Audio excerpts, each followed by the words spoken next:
$6 billion going out of state for energy reasons, gas, oil, natural gas, going to profits. There's another little thing called banking.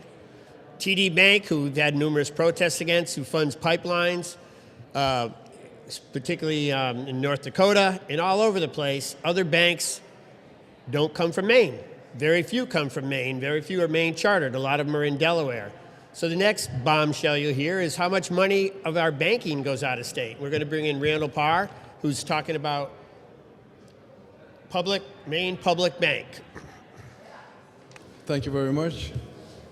We have heard a lot of the issues that we have here in Maine, and I think that at least one of the solutions to these issues were to have a Maine state bank similar to the Bank of North Dakota, the only state in the U.S. that has a state bank.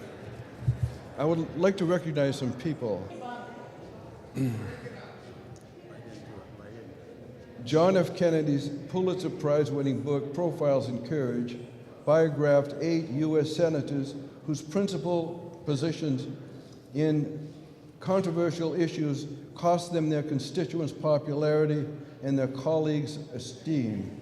John Quincy Adams, Daniel Webster, Thomas Hart Benton, Sam Houston, Edmund Ross, Lucius Lamar, George Norris, and Robert Taft.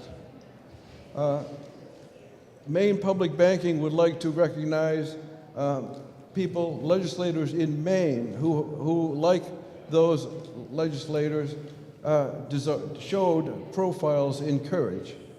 And those people are Representative Heidi Brooks, who moved the state-owned bank bill to the Senate floor, casting the only Joint Insurance and Financial Services Committee dissenting vote on the ought not to pass motion, despite overwhelming false and erroneous criticism of the bill from many witnesses from Maine's financial establishment and Maine's private and commercial banks.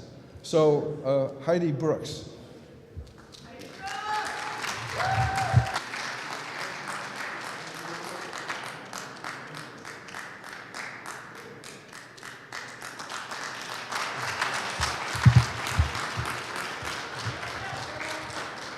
While the other senators backed the Joint Insurance Financial Services Committee majority on the Senate floor, 9 enlightened senators for the Maine Green Bank voted no on the ought not to pass motion. So we were, like swimming uphill here.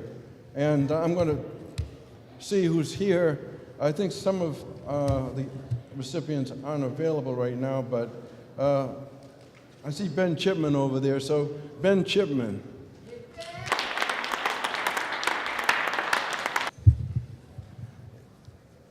Shanna Bellows? Is Shanna Bellows here? All right.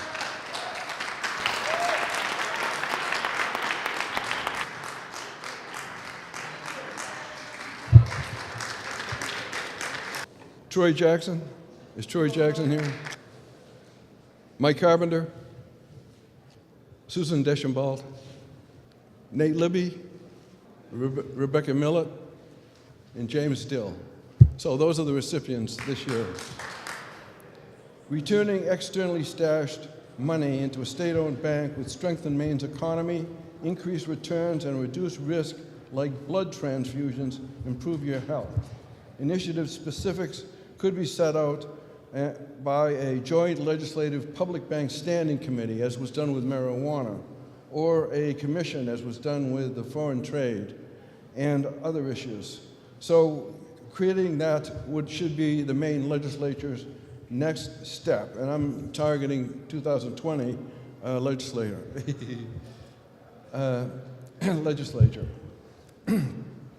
So last year, the sole state-owned bank announced that its 2016 $136 million net income was the highest ever, as 1.3 million Maine people and millions in other states without state-owned banks watched their economic growth implode following 2008.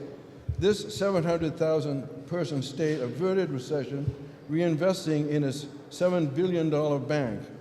Rick Clayburgh, executive director of the North Dakota Bankers Association, said, quote, As the only state-owned bank in America, Bank of North Dakota is the envy of other states.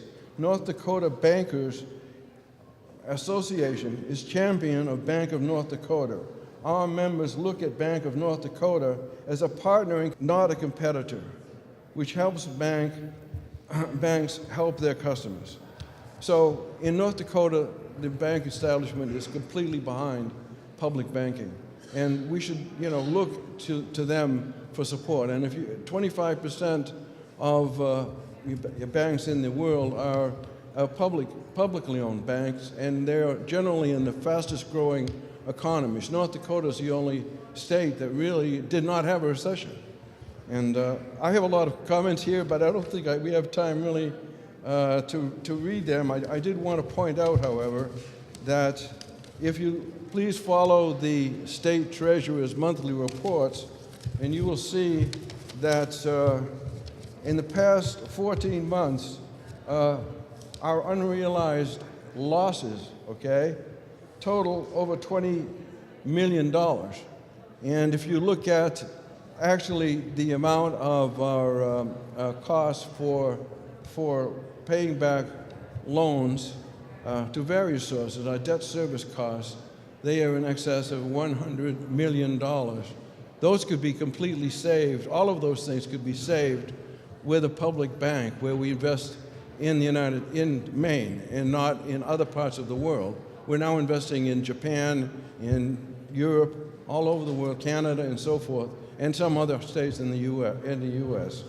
So at the present time, the percent of the cash in the Treasurer's cash pool invested in Maine is 44%. That's up, actually. But 56% is invested outside of Maine. So we're talking about a leak of more like a Niagara Falls-sized leak, going out of state of our cash. So let's bring our money home and let's make our money safe in a public bank. So that's all I'm going to say. Thank you very much.